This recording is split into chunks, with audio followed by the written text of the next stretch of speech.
notre deuxième table ronde de cette journée consacrée à l'usine nucléaire du futur. On va donc aborder l'organisation pour la R&D.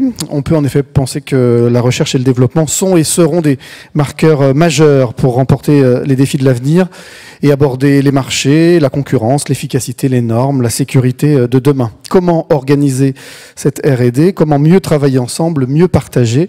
Pour répondre à ces questions, je vous présente nos intervenants. À ma gauche, Bernard Salat, directeur de la R&D EDF.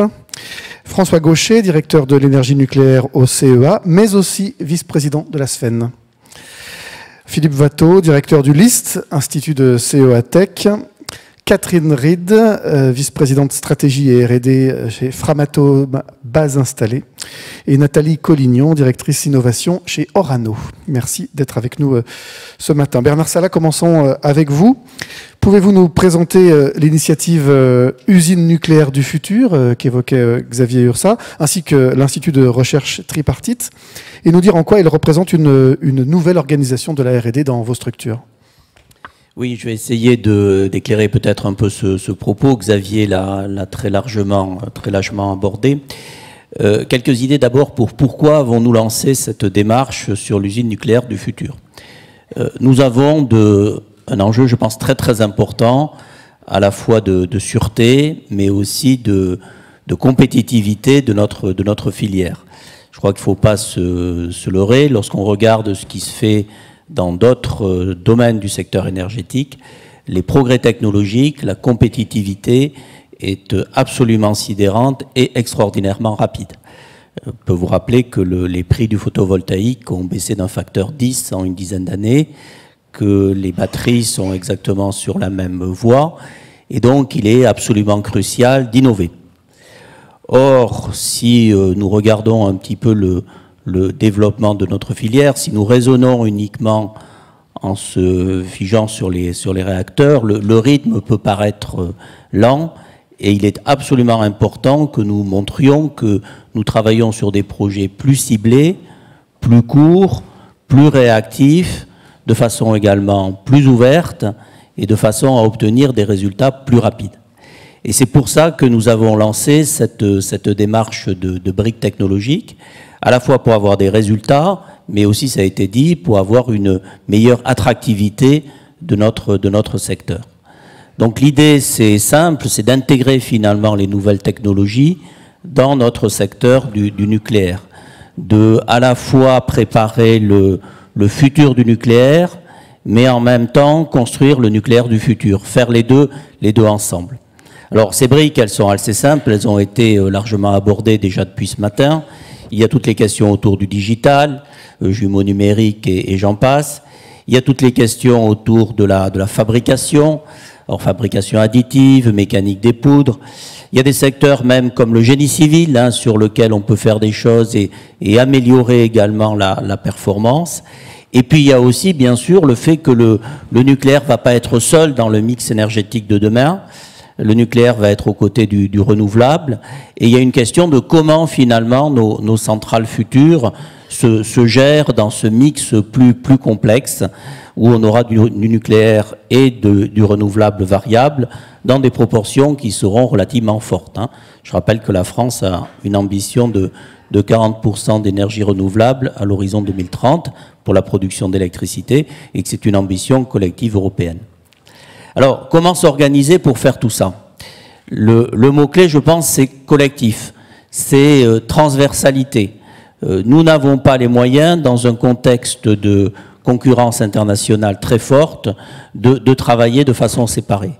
Et c'est pour ça que nous avons monté, avec nos collègues du CEA, de Framatome, d'Orano, et aussi donc avec un certain nombre de PME et d'ETI, un dispositif qui nous permet de travailler ensemble de façon plus proche pour être finalement mieux, plus performant, plus collaboratif. L'idée, c'est d'essayer de sortir des logiques clients-fournisseurs qui prévalaient encore il y a peu de temps, pour essayer de rassembler toutes les bonnes idées, faire du bottom-up et de les mettre ensemble.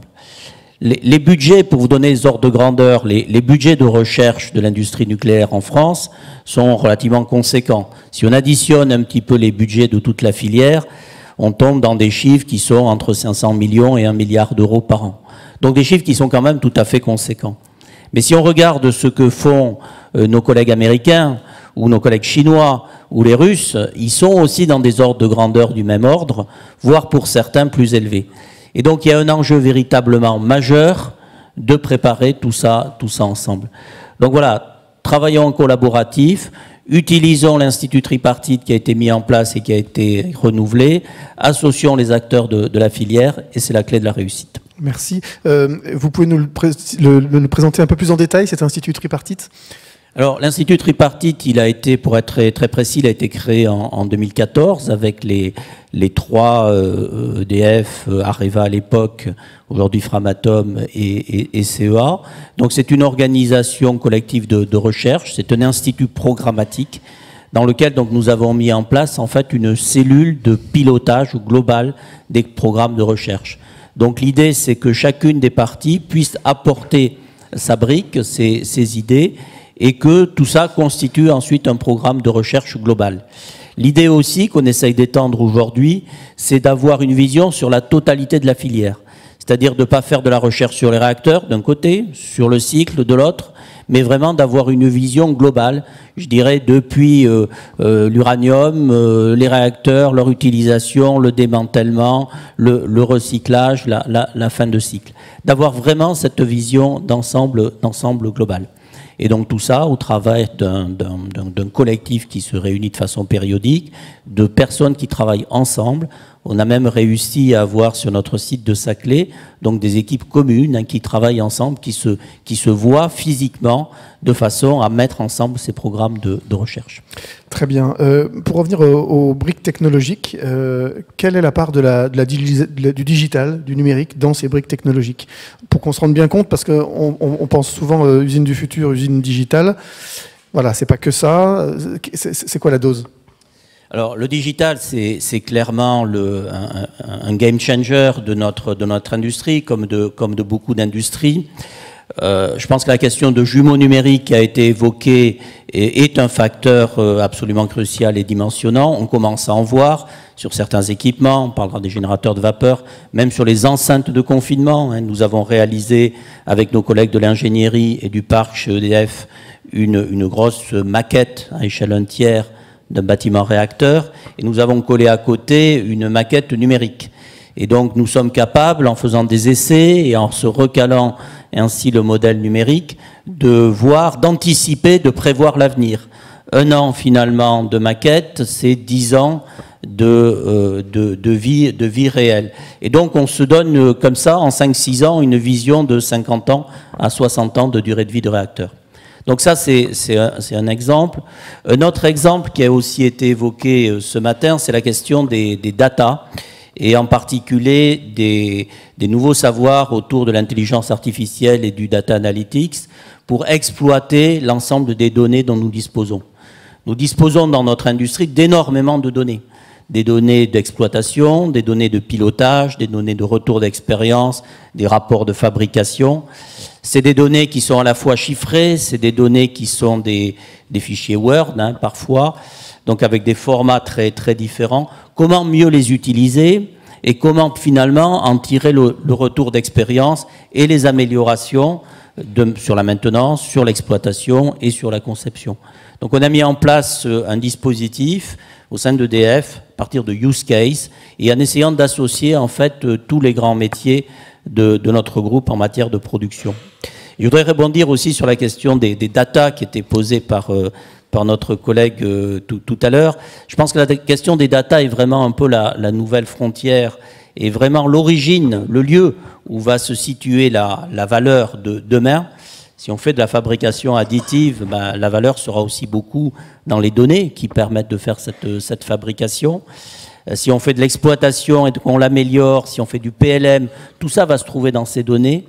Donc comment réussir à la fois le défi de les partager, d'assurer la propriété intellectuelle, de faire en sorte aussi de ne pas donner nos informations à nos compétiteurs. Il faut avoir ça aussi en tête. Et donc là, je pense qu'il faut qu'on rentre dans des techniques peut-être un peu nouvelles, de partage, de cloud, de choses comme ça. Il faut aussi peut-être qu'on se forme, hein, peut-être que nous-mêmes, hein, moi le premier, n'avons pas ces savoirs aujourd'hui encore autour du numérique et qu'on essaye d'exploiter en fait ces nouvelles connaissances pour en tirer le meilleur parti.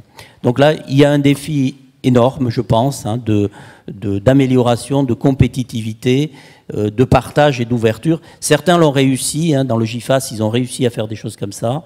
Il faut qu'on y arrive, nous aussi. Merci beaucoup. François Gaucher, vous dirigez la filière nucléaire au sein du CEA, et le CEA est membre, on l'a compris, de cet institut tripartite. Est-ce que vous pouvez nous donner des exemples de réalisation et puis nous présenter le laboratoire du futur? Oui, bonjour. Oui, bonjour à tous. Merci à la SFEN de nous permettre de parler de R&D. Je pense qu'on a besoin de recherche et de développement pour aboutir à une filière plus compétitive, plus sûre et plus durable dans le futur. Alors, ce qu'on essaye de faire à la direction de l'énergie nucléaire, mais on n'est pas les seuls, on est plusieurs acteurs à travailler, et Bernard Salat vient de le rappeler, c'est finalement de créer et de capitaliser un certain nombre de connaissances, et puis de maintenir et de développer les outils qui permettent de les maîtriser. Et ça, c'est au service ensuite d'enjeux de court terme, d'enjeux de moyen ou de long terme, de différentes briques technologiques, qu'elles soient très applicatives ou bien encore au stade de la R&D amont. On essaye de faire vivre 5 piliers. Le premier, c'est le pilier des compétences et de l'expertise. C'est absolument fondamental, ça a déjà été dit plusieurs fois. On a un socle d'installation expérimentale, une partie qui arrive en fin de vie, qu'il faut renouveler, et c'est un peu de ça dont je vais parler. Des codes de simulation numérique, c'est très proche du digital, c'est à la fois pas nouveau, et en même temps, il y a des nouvelles possibilités qui s'offrent à nous, avec notamment l'accès démocratisé, je dirais, au calcul haute performance. Et il y a quand même des choses dont les chercheurs pouvaient rêver à une époque, et qui deviennent tout simplement accessibles, et ça pose de nouvelles questions. Il y a ensuite évidemment tout ce qui est veille technologique et scientifique, ça a été rappelé, c'est très important. Et puis des choses que nous on appelle la R&D amont, c'est quelque part l'éclaireur à 10 ou 15 ans de ce qu'on pourra faire. Et c'est important que le CEA le fasse, puisque on n'a pas forcément les mêmes enjeux de court terme que les industriels. On s'occupe du passé, il y a de la R&D sur l'assainissement démantèlement, faut pas l'oublier, le présent, le futur proche, qui sont les générations 2 et les générations 3, le futur, ça a été évoqué, les SMR, la 4e génération, les réacteurs, mais aussi le cycle.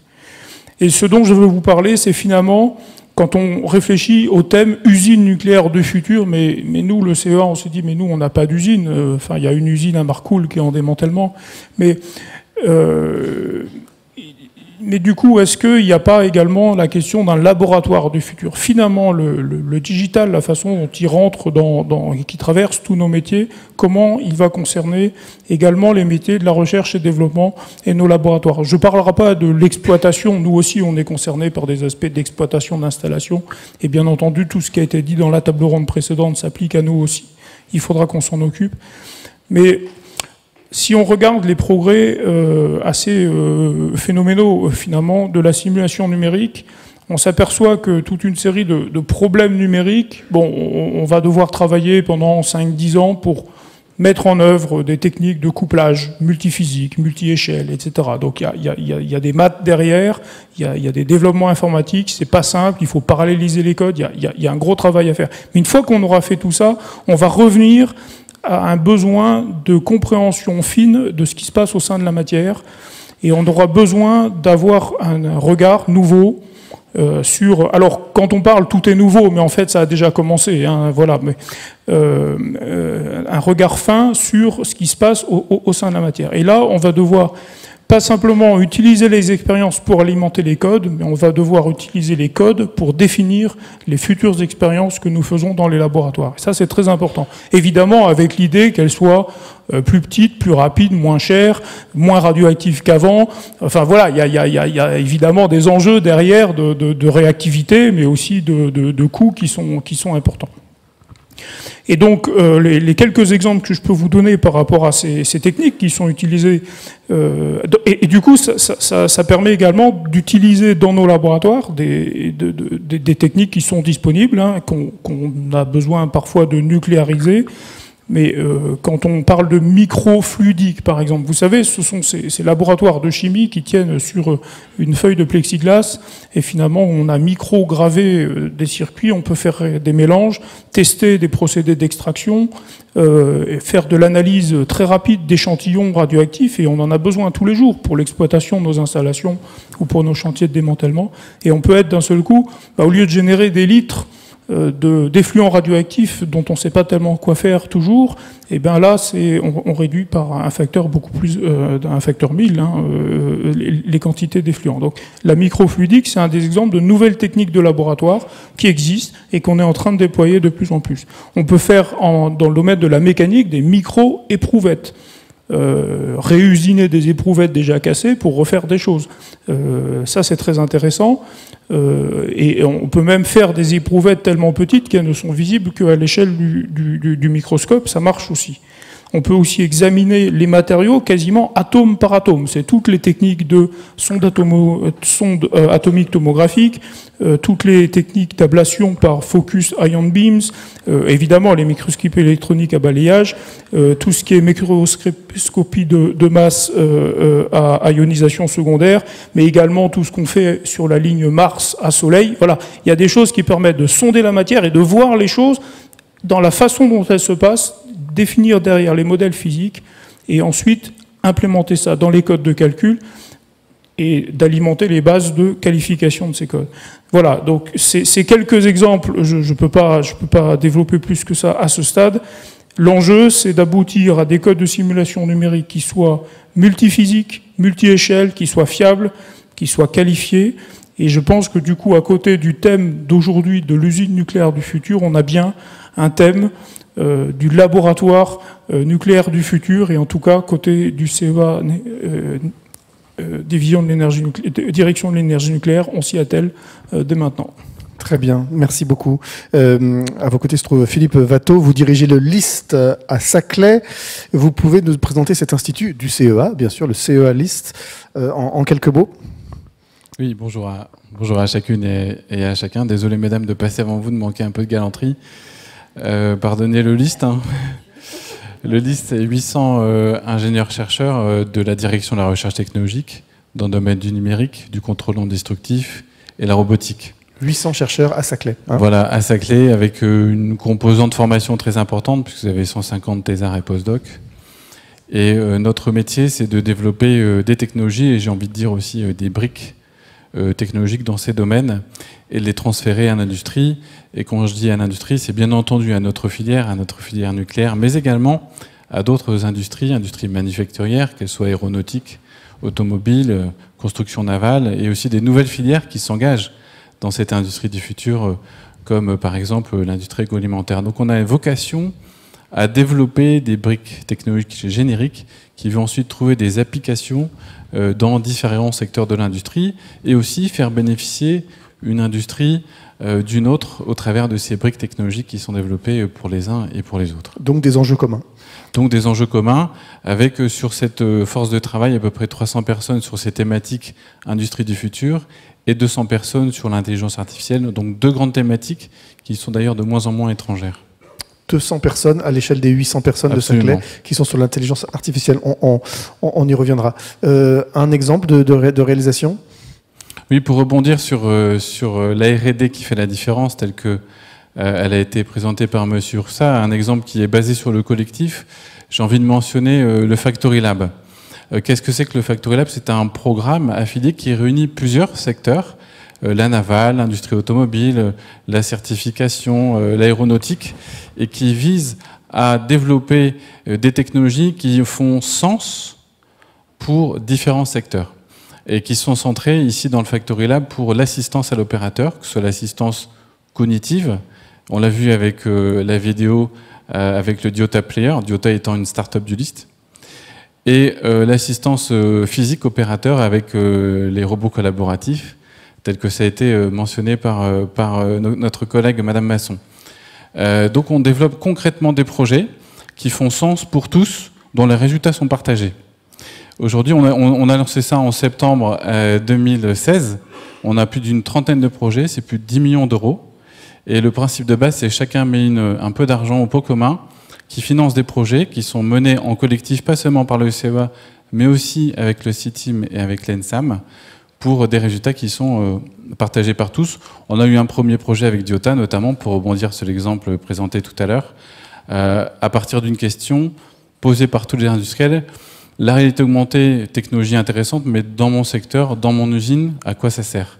Donc on a développé trois cas d'usage, 3 démonstrateurs, un avec Safran, pour la pose des capteurs et des câblages sur le moteur LIP, par réalité augmentée projective, une solution développée par Diota sur la base de nos algorithmes. Un deuxième cas d'usage avec PSA, sur une tablette pour le contrôle moteur. Donc l'opérateur qui faisait un contrôle moteur et qui cochait dans une liasse de papier les points qu'il contrôlait le fait avec une tablette et crée ainsi de la donnée qui a de la valeur pour la traçabilité, etc. Et un troisième cas d'usage pour Naval Group sur du contrôle de géométrie de tuyaux. Et ces résultats intéressent tout le monde. Et ça crée une communauté, une vraie communauté d'industriels autour de projets communs. Et c'est pas seulement la production de technologies à partir de cas d'usage qui est intéressante dans Factory Lab, il y a aussi 2 autres piliers. Le deuxième pilier, c'est l'espace numérique, aussi mentionné par M. Varin, dans lequel on met à disposition des outils pour nos partenaires. J'ai entendu parler avec beaucoup de plaisir de gestion des exigences. Et il y a un outil de gestion des exigences qui s'appelle Papyrus, qui est développé par le CA en open source, avec 60 000 téléchargements par an, qui est mis à disposition avec l'accompagnement qui va bien sur un espace numérique. Il y a aussi un troisième pilier au Factory Lab, c'est la formation. Car à chaque fois qu'on fait un projet, on adosse à ce projet un module de formation. Et c'est la raison pour laquelle vous avez dans Factory Lab l'ENSAM. 200 personnes d'ici la fin de l'année seront formées à partir des cas d'usage. Donc ça aussi, ça accompagne la transformation et ça développe les compétences. Donc il y a les technologies et les cas d'usage, mais aussi l'espace numérique pour les outils et la formation au bénéfice de plusieurs secteurs industriels. Et le tout dernier point, je céderai la parole, mesdames, c'est que j'ai beaucoup parlé des grands groupes. En vérité, c'est un outil pour mettre en visibilité et mettre en avant et ouvrir de nouveaux marchés pour ce que nous, on appelle les techno-providers, comme Diota. Mais on a aussi une PME qui fait vraiment des résultats tout à fait intéressants dans les jumeaux numériques qui s'appelle Sherpa Engineering, sur la base de nos outils. Et donc, ou Sarrazin Technologies, dans la partie robotique, qui était historiquement une entreprise de robotique du secteur nucléaire. Et grâce à Factory Lab, un projet qu'on a fait avec Safran, est maintenant dans le secteur aéronautique. Donc, oui, il y a une R&D par filière. Il y a également des socles communs technologiques et il y a également des techno-providers qui peuvent adresser plusieurs marchés. Et c'est tout ceci qu'on met ensemble dans le Factory Lab. Merci Philippe Watteau. Catherine Reed, à Framatome, base installée, vous avez des clients qui ont des besoins très divers. D'abord, ils sont répartis sur l'ensemble de la planète, avec des réacteurs très divers, quand ce sont des centrales nucléaires. Et votre organisation R&D s'est faite en conséquence? Absolument. Alors la division base installée chez Framatome s'occupe de la maintenance des réacteurs en opération. Et la base installée aujourd'hui travaille sur plus de 250 réacteurs dans le monde. Donc on a des clients avec des flottes de technologies différentes, qui ont des âges différents et qui sont soumis à des autorités de sûreté ou des contextes économiques très variés. Pour donner quelques exemples, en France, on le sait bien, EDF étant en plein dans son programme de grand carénage, avec des grandes opérations de remplacement de composants notamment. Aux États-Unis, les électriciens nucléaires américains sont confrontés notamment à la concurrence des gaz de schiste et ont lancé une initiative de filière qui s'appelle la Nuclear Promise, qui vise à baisser de 30% leurs coûts. Ils sont très focalisés sur les actions qui vont les aider à atteindre cet objectif-là. Ils sont également commencés à préparer leur extension de vie de 60 à 80 ans. Les électriciens allemands, eux, sont en train d'accompagner la fin de vie de leurs réacteurs qui doivent fermer d'ici 2022. Au Japon, on est plutôt dans une logique d'accompagnement du redémarrage. Et dans d'autres pays, nous avons encore bien d'autres besoins, contextes différents, des clients qui ont besoin de changer des gros composants, qui font des nettoyages chimiques de leurs composants, qui qui ont des besoins d'inspection particuliers. Bon, donc vraiment une variété de situations et de besoins auxquels nous sommes confrontés. Donc nous avons décidé d'organiser notre R&D pour prendre en compte cette variété. Nos équipes R&D et nos moyens sont répartis entre nos entités en France, en Allemagne, aux États-Unis. Et notre portefeuille de projets a à la fois des projets locaux et des projets communs. Donc les projets locaux vont être les projets qui vont être spécifiques à un besoin d'un client ou d'une flotte ou une conception de réacteur particulière. On va typiquement y trouver des développements d'outillage pour un certain design, par exemple les BWR aux États-Unis, ou des projets qui sont en lien avec, par exemple, l'extension de vie de 60 à 80 ans. Sur les projets communs sont des projets qui ont une vocation mondiale. Donc là, les représentants techniques et commerciaux des différentes régions échangent ensemble sur les besoins de nos clients et on fait émerger de ces discussions des thématiques de développement qui sont communes et qui nous permettent de mettre au service de toute la base installée monde nos compétences. Pour vous donner deux exemples, un des projets que nous avons développé s'appelle le cavitation pinning. C'est une technique qui permet de prévenir les fissurations dans certains alliages au niveau des dossiers durs et qui a été développée par une équipe américaine, mais pour une implémentation partout dans le monde. Et aujourd'hui, on a des projets en cours ou à lancer, à la fois aux États-Unis, mais en Europe et aussi en Asie. Un autre exemple, l'utilisation de la réalité virtuelle ou de la réalité augmentée pour la préparation et l'exécution de nos interventions sur site. On a vraiment eu une équipe internationale qui a travaillé sur les différentes briques du sujet et qui nous permettent, en tant que Framatome Base Installée Monde, d'avoir une solution pour nos équipes complètes sur le sujet. Très bien, mais alors comment est-ce que vous identifiez précisément vos projets R&D, ce sur quoi vous allez travailler, et comment vous vous assurez d'être pleinement en accord avec les attentes de vos clients? Alors on a un environnement qui est très concurrentiel. On est à la fois face à des acteurs comme Westinghouse qui ont une taille, un périmètre similaire au nôtre, mais aussi localement à des acteurs spécialisés dans un domaine qui peuvent se montrer très agiles ou très agressifs commercialement. Donc l'innovation est vraiment clé pour nous pour se différencier et se marquer dans l'industrie. Et donc il faut qu'on soit très à l'écoute de nos clients. Je dirais que on s'assure au quotidien de cette bonne relation via, je dirais, 3 grandes méthodes. La première, c'est dans nos projets R&D, on crée une équipe qui va mettre en relation le technique, la R&D et les commerciaux. D'ailleurs, les personnes chez nous qui exécutent la R&D sont nos intervenants sur site et sont nos ingénieurs projets. Donc la R&D qu'on va développer va vraiment être concrète et liée à la réalité du terrain. Nos équipes commerciales nous aident dans la définition du projet au démarrage et tout au long de sa vie pour qu'on réponde bien avec la bonne proposition de valeur à nos clients. Dans la gestion de nos projets, on a eu vraiment une gestion au cours de la vie des différentes phases d'évolution technique de nos projets. On l'aligne aussi sur sa maturité business. On ne va jamais mettre sur le marché un produit fini techniquement sans avoir bien spécifié notre proposition de valeur et notre stratégie commerciale.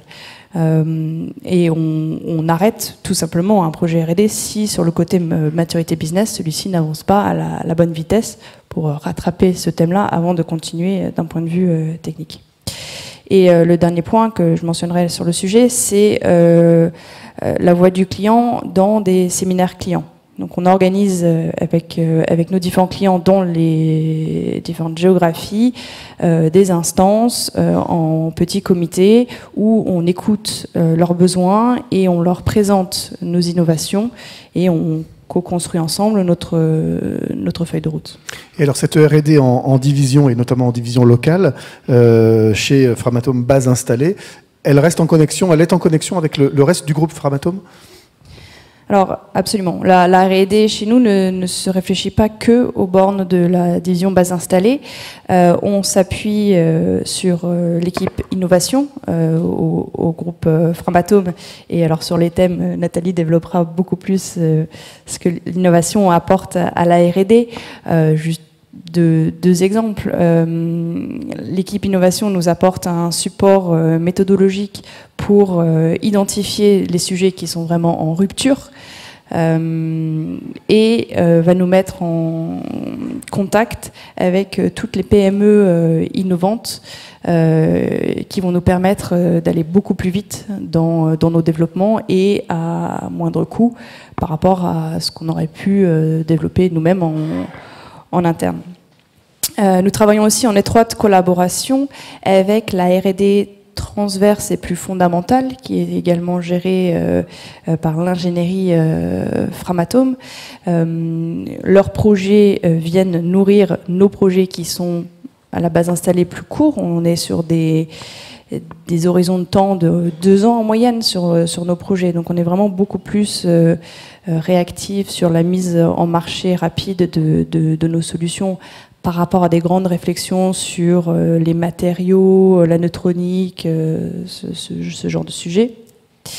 Donc il y a vraiment ce passage de relais entre R&D fondamentale et notre R&D plus appliquée dans la base installée. Et enfin, on ne se limite pas à Framatome, on va aussi au-delà, et puis plusieurs personnes l'ont déjà mentionné. On fait de l'accompagnement de thèses pour nous aider dans le développement de nos sujets. On est partie prenante des projets collaboratifs de la filière nucléaire, notamment les 3P, qu'on a mentionné plusieurs fois, et également des travaux collaboratifs qui vont au-delà de la filière nucléaire, avec des acteurs de l'aéronautique, de l'oil and gas, sur des sujets transverses. Typiquement, le digital est un gros sujet du moment et un gros sujet qui peut se traiter de façon transverse, et donc dans lequel nous sommes partie prenante active. Merci. Nathalie Collignon, vous êtes directrice innovation chez Orano. Alors on parle de R&D ici, et avec vous on va parler d'innovation. C'est pas exactement la même chose ? Alors c'est ça, je suis en fait le vilain petit canard de la table ronde, tout simplement parce que notre directeur de la R&D, Bertrand Morel, est heureusement en vacances, ce qui m'a permis effectivement de venir vous parler d'innovation. Merci aussi à Valérie d'avoir choisi finalement des femmes pour participer à cette table ronde. Merci aussi pour votre côté très gentleman, Monsieur Watteau. Bonjour à tous. Voilà un préalable. Donc l'exercice, la question, l'innovation, c'est quoi la différence entre l'innovation et la R&D ? Je suis très en colère contre Valérie parce que je lui dis mais c'est une question, c'est super difficile à répondre et tu ne me mets pas dans une situation très facile. Merci beaucoup encore. D'abord, pour répondre à cette question, je pense que la première des choses à faire, c'est de vous expliquer un petit peu ce qu'on entend par innovation chez Orano, parce qu'en fait, on le constate dans différentes entreprises, les définitions sont très différentes. Donc, je vais d'abord commencer très rapidement par vous dire ce que c'est chez nous. L'innovation chez nous ça repose en fait sur 3 piliers essentiels. Le premier pilier, c'est l'innovation au cœur des femmes et des hommes. C'est en fait une question d'état d'esprit. C'est comment on suscite la curiosité de nos collaborateurs, comment on les encourage à contribuer efficacement à la transformation dont Jean-Christophe a beaucoup parlé durant la première table ronde, et comment on fait en sorte que on accélère cette transformation. Il y a aussi le pilier qui concerne l'innovation industrielle. Celui-ci, c'est celui qui concerne en fait plus la technologie et c'est celui qui parle le plus à tous. Comme quoi on n'est pas une boîte d'ingénieurs pour rien. Quand on parle d'innovation, en général, tout le monde dit « Ah ouais, c'est de la techno ». Ben non, chez nous, c'est pas que de la techno. Et là, c'est comment on propose dans des délais les plus courts possibles, en avançant pas à pas, des solutions sur la base de technologies qui sont souvent développées par d'autres, et en particulier issues des technologies de l'industrie 4.0. Donc évidemment, on va s'appuyer sur des technos d'analyse de data, d'IoT industriel, de réalité virtuelle, de réalité augmentée, de drones, etc. Enfin, on a déjà beaucoup entendu parler. Ici, l'objectif, c'est vraiment d'accélérer nos cycles d'innovation, c'est d'optimiser nos ressources et de gagner en agilité.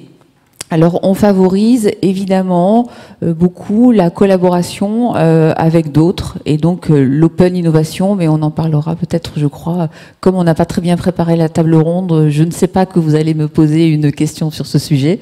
On en reparlera plus en détail. Donc. Et le troisième pilier, c'est celui qui concerne l'innovation business.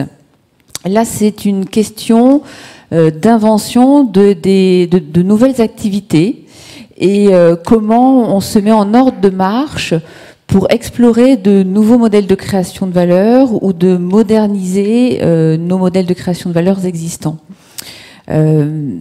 Ici, on déploie des démarches orientées clients, itératives, en mode test and learn fast, en rendant ou plutôt en retardant au maximum les investissements jusqu'à ce que les modèles de création de valeur auxquels on pense soient validés. Et ces trois piliers, ils sont indissociables les uns des autres, hein, et je dirais même qu'ils se nourrissent les uns des autres. Alors pour revenir à la question, le préambule a été un petit peu long, je vous prie de m'en excuser, mais ça permet de planter le décor. Sur le premier pilier qui concerne l'innovation au cœur des femmes et des hommes, en fait la R&D, si je ne me trompe pas, elle est faite par des profils scientifiques, des chercheurs, des experts, je dirais une population assez spécifique. L'innovation, elle concerne tous les collaborateurs du groupe. Et tous ceux qui veulent vraiment contribuer à cette transformation, à apporter leur pierre à l'édifice. Et donc je dirais que chez nous, l'innovation, c'est vraiment l'affaire de tous. Et elle concerne bien plus de collaborateurs que la R&D, bien sûr. Sur le deuxième pilier plus technologique, bien sûr, on poursuit des grands projets de R&D et je pense que Bertrand m'en voudrait de ne pas en parler. Il mobilise les compétences cœur du groupe et celles de nos partenaires historiques qui sont autour de cette table ronde. Ils sont évidemment indispensables, mais souvent ce que l'on remarque, c'est qu'ils ont un horizon plutôt lointain. On parle de plusieurs années en général. Du coup, dans un souci, et toujours dans ce souci d'accélérer nos cycles d'innovation, on s'appuie sur un écosystème qui est connu pour être plus agile, très innovant.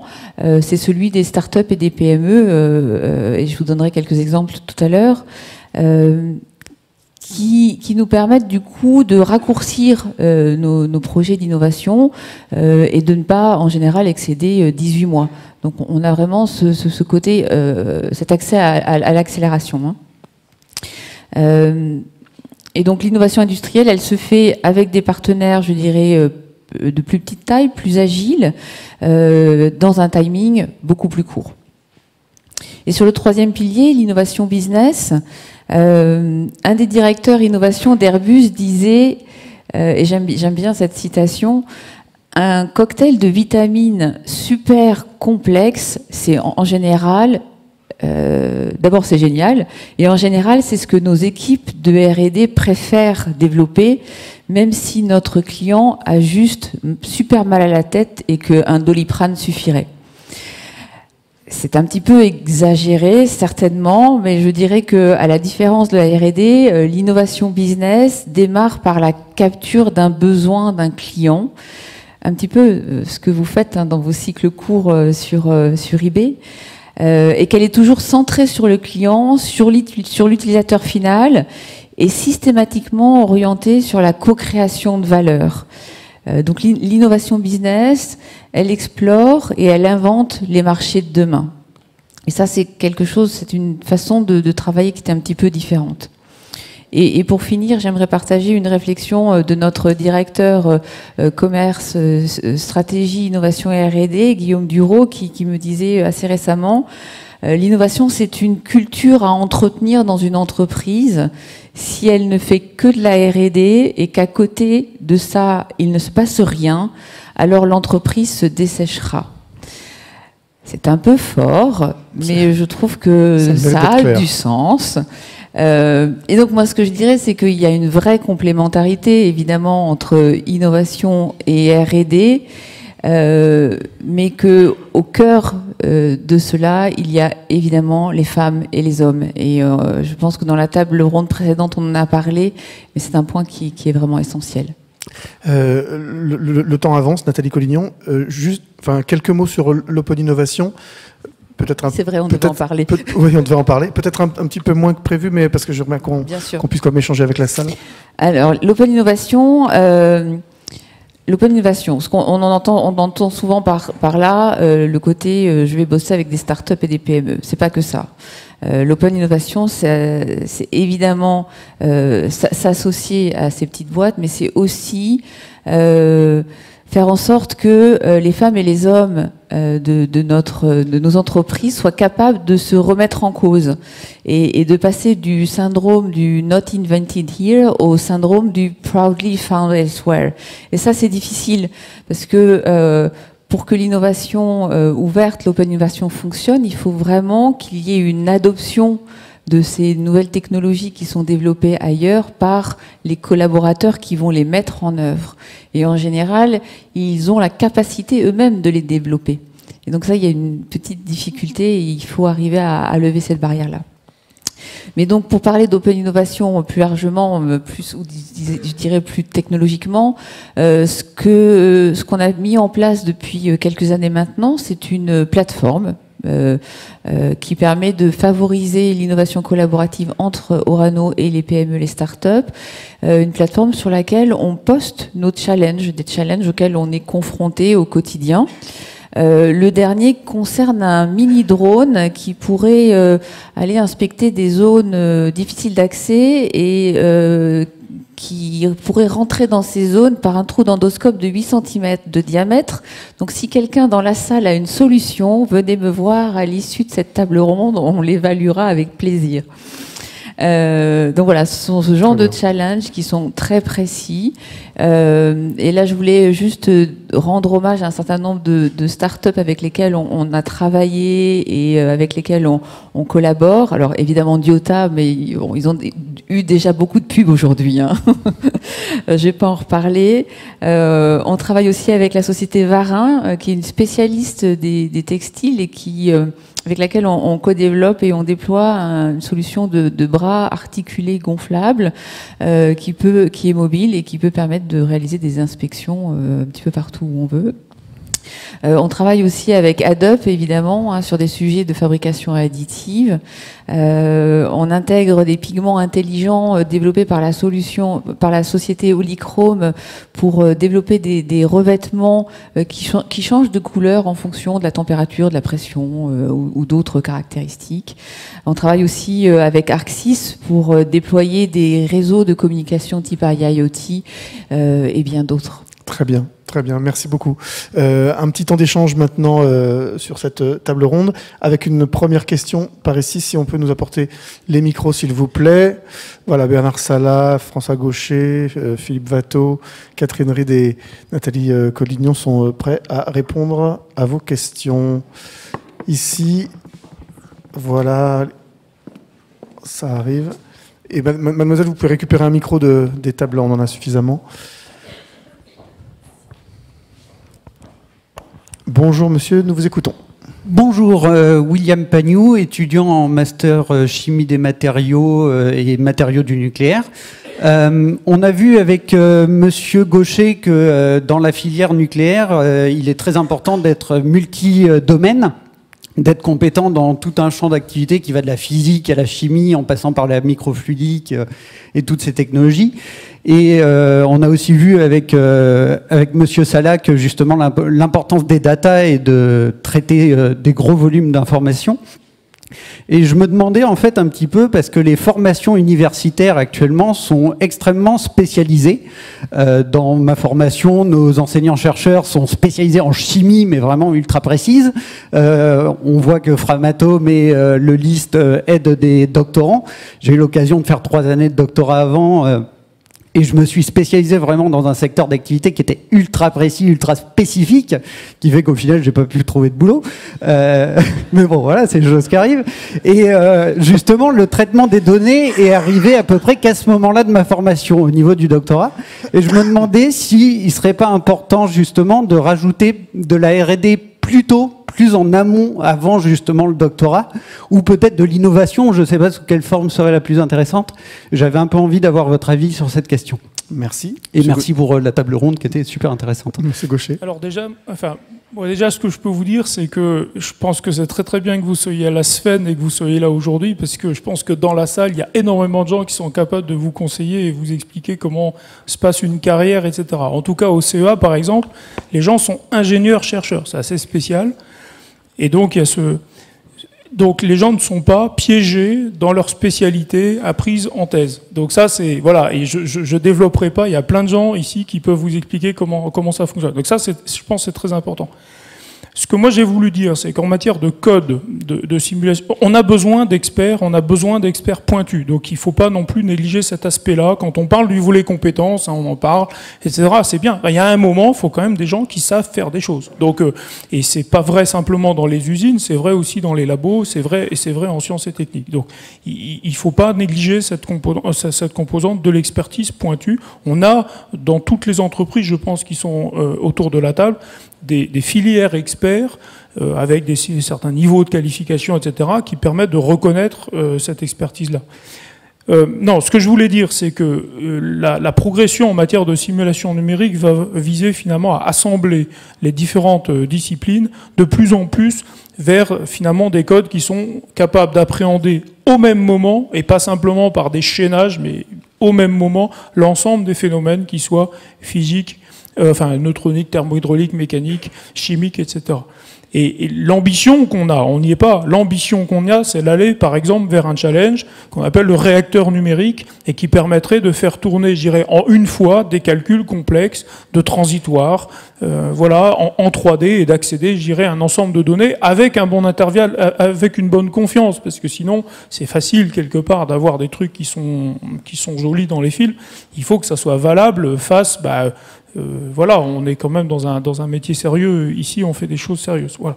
Et puis, de toute façon, on a des gens qui nous contrôlent et qui nous le demandent aussi. Voilà. Donc, voilà. Moi, l'idée peut-être un point en matière de recherche et développement. Il y a un équilibre qu'on essaye à maintenir de manière assez classique entre finalement la recherche orientée programme. On définit un programme, donc c'est une démarche top-down de mon point de vue, puis quand même il faut laisser les équipes respirer pour qu'elles puissent être force de proposition. Ça a été dit à un moment d'ailleurs par Xavier Ursa. Donc il y a ces deux flèches, la top-down, bottom-up, qu'il faut maintenir. Il faut maintenir un équilibre, et je pense que chaque organisme positionne le curseur d'ailleurs de manière différente en fonction de ses enjeux. Je pense qu'il y a deux autres jeux de flèches à travailler et qui sont pour moi en relation avec finalement le thème de cette usine nucléaire du futur ou ce labo du futur. Il y a ce que j'ai dit sur la simulation. Avant, les expériences alimentent les codes. Maintenant, je pense qu'il faut que les codes alimentent et définissent l'expérimentation. Et il y a un autre volet qui a été donné sur les data. En tout cas, dans le cadre du CEA, on fait un certain nombre de projets, on collabore avec nos industriels, et dans certains cas, il y a une logique qui dépasse la collaboration, mais qui est de fournisseur de R&D vers un client de R&D. Ce qui va arriver, je pense, avec les datas qui viennent du parc en exploitation, etc., c'est que nous allons avoir besoin d'accéder beaucoup plus aux datas de l'exploitation, qui vont revenir vers la R&D, et à ce moment-là, je pense qu'on peut faire des choses qu'on n'a jamais faites jusqu'à maintenant et totalement inédites. Merci pour votre question. Merci. Et Bernard Salat, vous vouliez compléter Oui, moi je voulais dire un petit mot sur la transversalité, en fait, absolument nécessaire. Alors, transversalité technique et puis aussi transversalité de parcours. On a besoin de faire passer nos savoir-faire dans l'industrie et dans le business pour éviter ce que disait Nathalie tout à l'heure, pour éviter un peu cette rupture entre des chercheurs d'un côté et puis d'autres industriels et puis des gens un peu de l'innovation au milieu. Donc il faut arriver à avoir un peu cette continuité.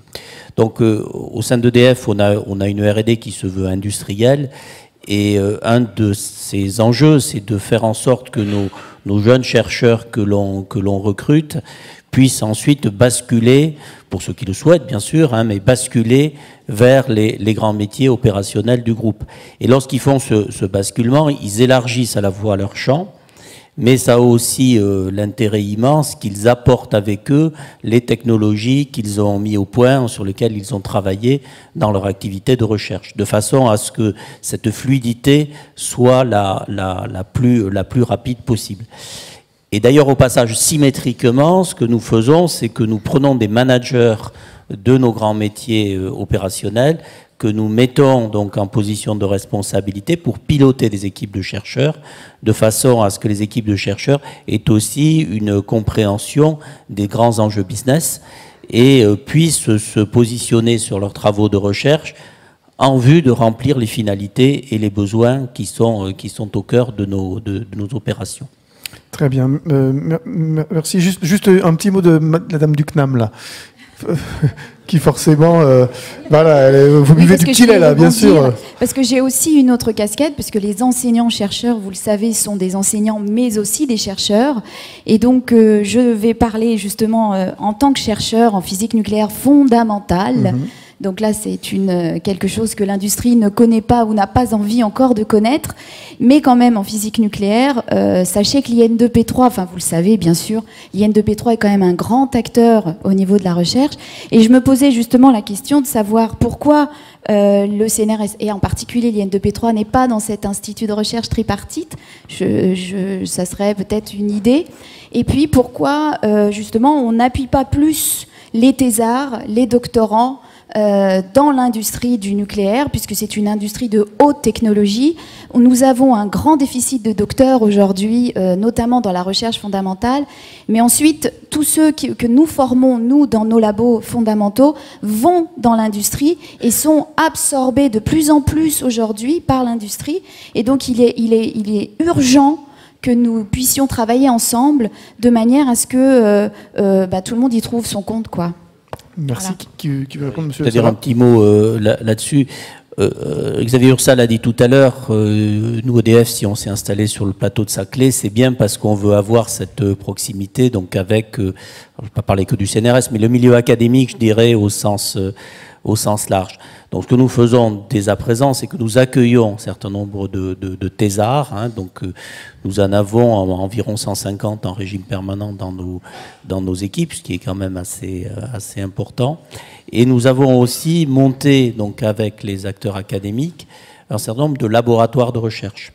Donc laboratoires de recherche, laboratoires communs, donc qui permettent de faire migrer le savoir académique vers nos grands business industriels. Prendre un exemple très concret, nous travaillons par exemple sur le risque sismique. Alors, risque sismique, il y a plusieurs sujets là-dedans. Il y a l'aléa sismique lui-même, il y a la mécanique associée à cet aléa, comment on fait face à l'aléa. Et pour faire ça, donc, on a mis bien sûr nos collègues et amis du CEA qui ont de vraies compétences en la matière, de vraies installations aussi d'essai, mais aussi donc des chercheurs de milieu académique du CNRS, de l'ENS Cachan, de Centrale Supélec, des Japonais aussi, on a mis des gens internationaux, de façon à essayer de capter le savoir. Un des grands enjeux de la recherche et l'innovation nucléaire, c'est cette espèce de pont, faire passer en fait le savoir. Donc oui, vous avez un rôle à jouer, vous êtes les bienvenus pour travailler avec nous. Hein. Donc n'hésitez pas à venir nous voir. Pour terminer sur ce sujet, Philippe Watteau, juste un petit mot. Oui, effectivement. Donc le pont, pour rebondir sur ce que vient de dire Monsieur Salin, entre la recherche amont et la recherche très appliquée. Effectivement, je pense qu'au niveau des actions, qu'elles soient publiques ou privées, il y a déjà vraiment des grands progrès qui ont été faits. Aujourd'hui, pour poursuivre un peu sur les réflexions autour de l'innovation engagées par Madame Collignon et rebondir sur votre question, monsieur, c'est que l'innovation aujourd'hui, c'est vraiment c'est pas seulement ce passage de la vallée de la mort de la recherche amont à la recherche appliquée, c'est la rencontre entre trois cultures. Il y a la culture de l'ingénieur-chercheur, la culture de l'entrepreneur et la culture de l'investisseur. Et c'est vrai qu'aujourd'hui, pour compléter ce que disait Monsieur Gaucher, on peut être au CEA et aller au travers faire le parcours, faire le voyage entre ces trois cultures. On peut être Lionel Joussemet, alors dernière page de pub pour Diota, désolé, avoir fait sa thèse au CEA-List et créer une start-up à partir des technologies sur lesquelles on a fait sa thèse. Et ce qui est vraiment important, c'est de créer des écosystèmes où il y a le croisement entre ces trois cultures, j'insiste vraiment beaucoup là-dessus, et la connaissance pour chacun des deux cultures des autres, et le cas échéant, pour faire le voyage entre les trois.